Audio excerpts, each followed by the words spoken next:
Hello, everybody. Welcome to the channel.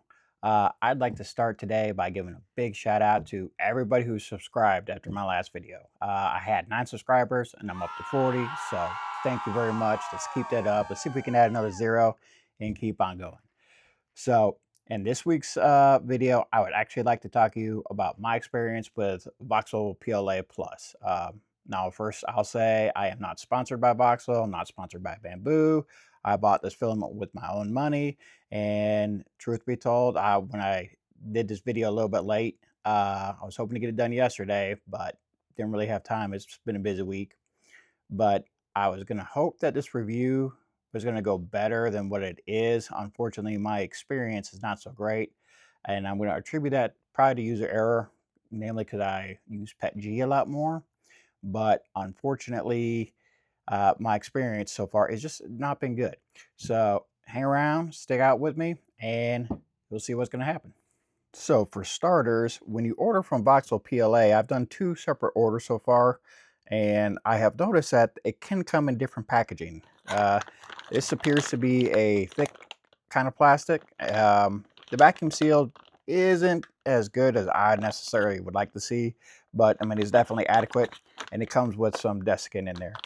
Now, this packaging, I'm not too sure what this is, but this is just a different kind of packaging. It feels a lot thinner than the other stuff here. And something to note as well, some of the spools didn't come with the big Voxel label. They were blank on both sides. And the same for this fire engine red that they had on both sides of the spool. It just didn't happen to have the label. No big deal, but something worth noting. Now, another interesting experience I had is among the spools of PLA Plus that I ordered, one was called turquoise, and what I actually got was a mint green. And I'll try to get a screenshot or recording for you, but when you look on the Voxel website, they do not even have green mint listed as a color. So I'm kind of guessing what they had is when they made a batch, they made it a little more green than blue, and kind of came up with a one-time color. It definitely is a bit of a green color. Hopefully you can see through all the packaging. And me and my wife decided, you know, we'll definitely give it a try. We can come up with something cool with this. But just thought I'd point that out. So to start off, I wanted to be uh, like everybody else, do some standard tests. And I started with a temperature tower. And you're already going to be able to see by this plethora on the table, I did not have the experience I was hoping for. And I'll get some time lapses of all this.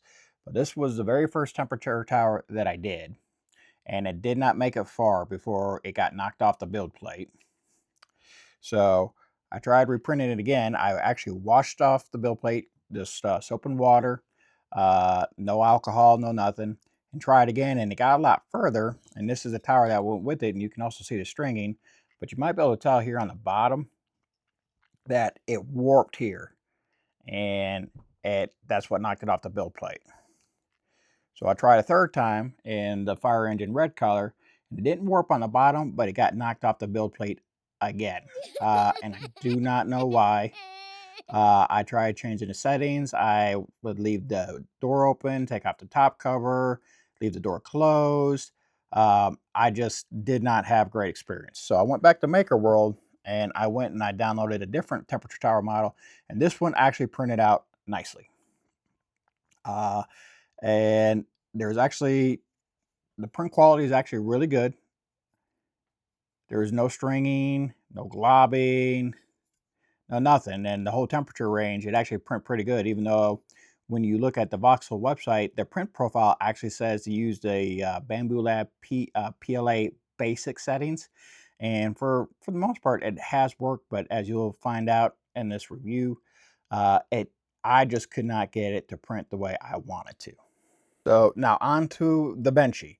This was the only thing I printed that did not have any issues whatsoever.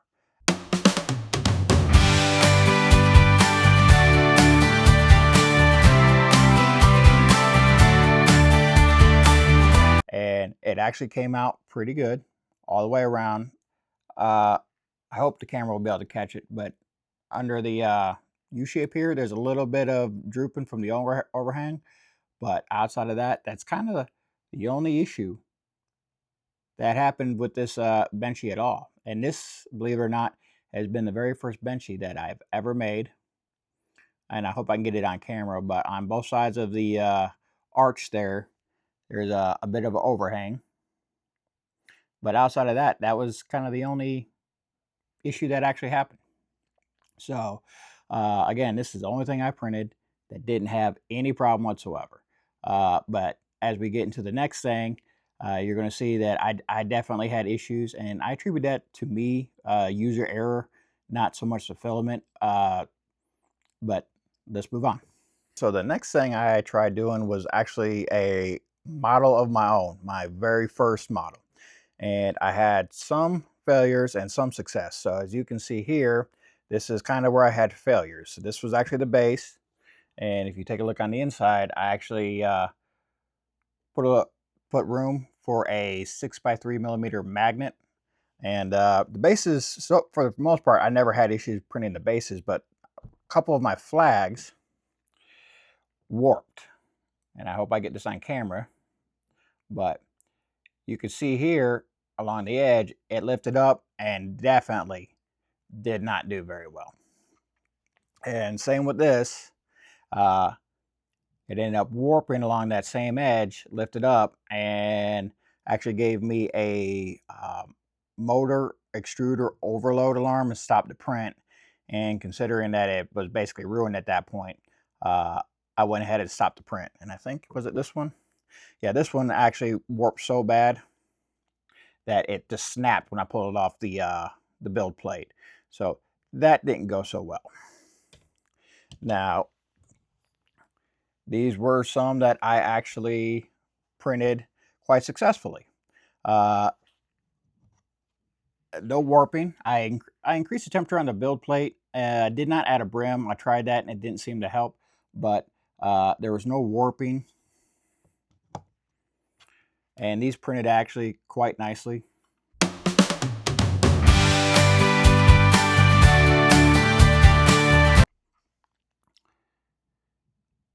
So I have no complaints with that, but I'm not too sure why I had some that warped and some that didn't. I kept playing with the air cooling. I even printed out one of those air diffusers. I remember watching some videos about the air diffuser helping and with the warp.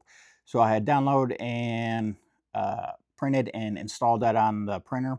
And I'll be honest, so far it didn't seem to help. But is it this one? Okay, on this one, I actually have the magnet. It corresponds with the base. Now, you don't have to have it. It's not actually necessary. It'll sit in there quite nice, but I thought it was nice for a little added security, just in case. So this particular one, I did not install the magnet or on the base. And I'm actually gonna, these will be the very first files I upload on my Makerworld. So if you happen to like it and you want it, please go ahead and download it whenever I get it up there later this week. I greatly appreciate that. But that's some success that I've had. So we'll get on to the next.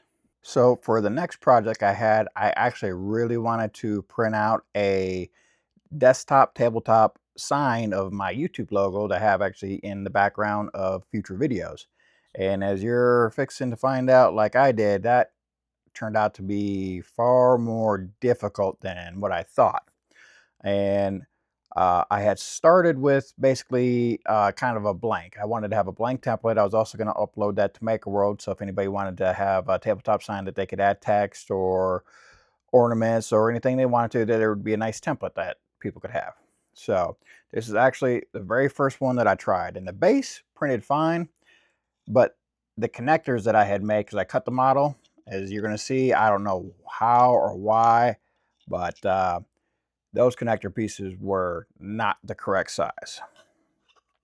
And ironically, unlike most of the other signs, this one really didn't warp, but because of the connector thing, especially on this one corner, it ate right through the model. And it was a hexagon type connector, and it's the very first time I've ever used Bamboo Studio to cut a model. And as you can tell, I'm very, rookie at all this. I'm definitely learning. So this was my very first attempt. Kind of a minor setback, but I was like, all right, I will give that one a try. And this is my second attempt. It still had the hexagon. And unfortunately, I don't know if the camera will pick it up, but this base actually warped slightly. Namely along this leading edge is where it picked up off, and that didn't go so well. And just like the other one, namely right here, it went right through the model where the connector goes, and I'm not too sure why that happened here, not here, probably where I placed it. But I was trying to make the connectors big and beefy, just so that way, it wouldn't accidentally snap too easily. But that did not go so well. So I'm definitely chewing through some filament. So here was the next attempt. The base came through. The connectors were a really tight fit, so I actually had to print a definite another set because I had marred it all up and chewed it up. So I had to use pliers to try to pull it out. The connector holes were too tight, but the base printed fine here. But this sign, especially here on this side and a little bit on this side, it warped really, really bad. And so at this point, I was definitely getting a little bit frustrated, but I was going to keep on trying. So here's the next attempt. Unfortunately, both the base, it definitely warped. As you can see all the way around, the whole thing warped off the build plate. And the same with the sign. That warped as well. So I didn't even bother taking out the support material for the connector holes. So that was yet another failure. So trying to change the settings and do everything I can. I just went with the basic sign without anything else, not the base, not anything. And unfortunately, I don't know if it's black, but as you can see there, this whole edge here lifted and warped as well. And I was really befuddled at this point because I hadn't had any issues with the PETG. Everything I had printed came out clean, except for the one funnel that I did for early for the desk kit packets.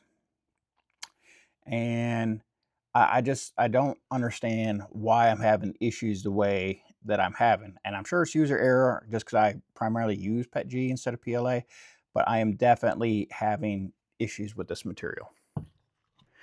Now, here's the one success that I have, and unfortunately, it's a very mild success, and I had to keep printing in different colors because I was chewing through all my filament. But I kind of tweaked the base a little bit to give it more anti-warp properties, and this actually came out really clean. It didn't warp. That came out nice. Now, this came out really nice. This did not warp, but I actually printed this vertically instead of flat, and I'm not too sure why. It came out nice, but it did. But the problem is if you add lettering or any kind of decoration, you're going to want to print it flat, of course. Otherwise, you'll have to use supports and you could really come out with a not so clean print. So I don't know why when I had it vertically, it was able to print versus when I had it horizontally laying flat, it would just warp every time, as you can see by my table of failure here. So I'm going to reach out to you guys in the community. What settings can I change? What is it with PLA that I have to do that's different than PETG? Because with PETG, I haven't had any issues. I just keep the doors closed, the top cover closed, and it just prints clean without any issues. I know PETG likes heat and PLA not so much, but I tried everything. I increased the airflow, the exhaust fans. I had the door open, I had the door closed, I had the top cover on, I had the top cover off. I had both of them, the top cover and the door open, both closed. I tried everything that I could think of, and remarkably, I did not have the success that I was looking for. All right, well, everybody, so that is so far my 1 week review of Voxel PLA. And like for now, I'm basically giving up on my homemade sign. It was supposed to sit like this, and you could have whatever you wanted on it. And since I just cannot get it to not warp, for now I'm going to shelve it. But hopefully you guys in the community can just let me know what is going on, what am I doing, what settings I can change, the airflow, whatever it is, to basically get my prints coming out a lot nicer. Because out of everything I did, this one benchy, just this one benchy was the only thing that I printed that didn't have any issues. Everything else fought me pretty hard. So kind of a little bummed out about it, but as I said, I attribute that to user error. But hopefully you guys in the community can give me a hand and let me know what I need to do to get this stuff printing the way it should print, because I've seen definitely enough people on YouTube printing with it and having no issues. So let me know what's going on. So if you're with me so far, thank you for watching. I really appreciate it. Let's keep those thumbs up, keep subscribing, and remember, freedom isn't free. God bless. Have a great day.